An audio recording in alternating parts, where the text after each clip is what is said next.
I agree with my mom. Fuck you, Audrey. Imaginez ceci, votre mère agoraphobe plaque la banlieue pour un voyage en solo en Antarctique. Intrigué, confus, bienvenue dans le monde chaotique de « Bernadette a disparu ».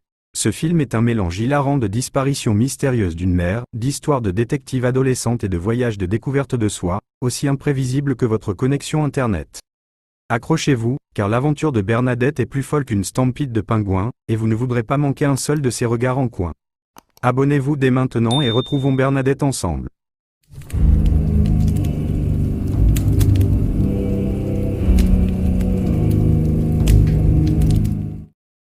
Le film s'ouvre sur Bernadette Fox pagayant en canoë à travers l'Antarctique. La voix de sa fille Bee se fait entendre, s'interrogeant sur la façon dont la vie apparaît à certaines personnes et sur l'incapacité de son père à comprendre le ressenti de sa femme face à sa propre existence. Bernadette vit avec son mari Elgin Branch et leur fille Bee. Bee surprend la famille avec des billets pour l'Antarctique, que ni l'un ni l'autre ne souhaitent. Bernadette est une mère au foyer, tandis qu'Elgin est un développeur chez Microsoft qui a créé Samantha 2, un appareil capable de transmettre des messages par télépathie. Elle ne s'entend pas avec les autres mères, en particulier sa voisine Audrey Griffin. En passant devant la maison d'Audrey, celle-ci la prie de retirer les ronces de mûrier devant chez elle pour son confort. Bernadette contacte également une assistante personnelle en Inde nommée Manjula pour l'aider dans certaines tâches, et Manjula lui envoie des objets sur demande. Audrey attend à l'école de Bee avec une autre mère, Solin Lee Segal, qui a récemment commencé à travailler pour Elgin. Elles observent Bernadette venir chercher Bee, et Audrey s'approche pour lui donner un papier. Bernadette le frappe du poing alors qu'Audrey s'approche, et celle-ci tombe, prétendant que Bernadette lui a roulé sur le pied. Une jeune femme enthousiaste s'approche de Bernadette, la reconnaissant d'une vidéo. Elle lui demande une photo, mais elle refuse en silence. Bernadette cherche la vidéo, qui s'avère être un documentaire sur sa carrière d'architecte. Elle était très respectée dans son domaine car c'était la seule femme dans un milieu majoritairement masculin. Elle était également responsable de la construction d'une maison à la structure unique, qui a finalement été démolie par l'acheteur. Bernadette a ensuite abandonné l'architecture et s'est installée avec Elgin. Elgin et Bernadette déjeunent ensemble.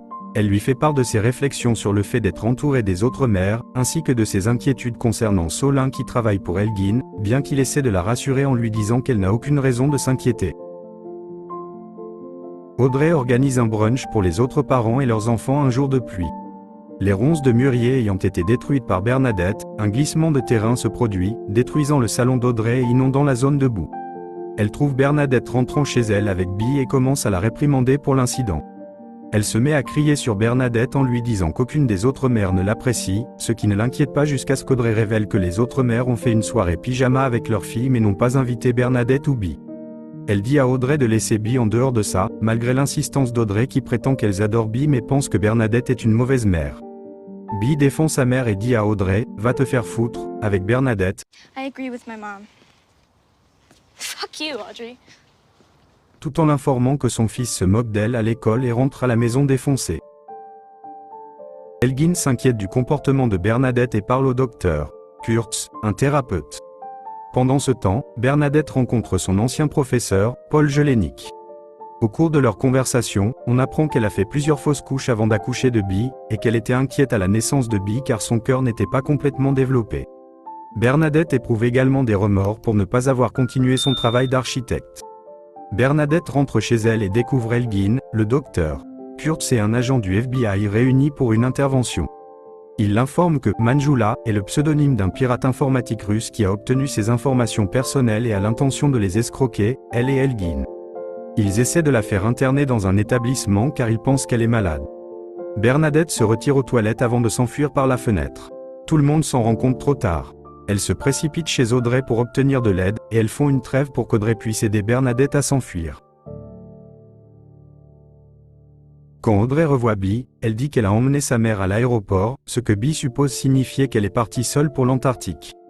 Malgré l'information de l'agence concernant l'arrestation de Manjula à l'aéroport, Elgin et Bee se rendent en Antarctique à la recherche de Bernadette. Pendant ce temps, Bernadette rejoint un groupe de chercheurs dans une station et se lie d'amitié avec Becky.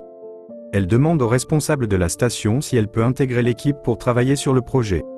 Bien que la femme hésite au départ, elle finit par accepter face aux arguments convaincants de Bernadette concernant ses expériences passées. Elgin et Bee, tout en poursuivant leurs recherches, font une pause. Elgin informe Bee que Samantha 2 ne sera plus disponible en raison de modifications proposées par son entreprise. Finalement, ils entrent dans la station et entendent par hasard Bernadette parler au téléphone du projet de la station. Ils sortent de leur cachette pour s'approcher de Bernadette, surprise de les voir. Ils l'encouragent à poursuivre son rêve et à continuer à travailler à la station. Le film se termine par la famille admirant un lever de soleil sur la glace. Le générique de fin montre la station construite selon les plans de Bernadette.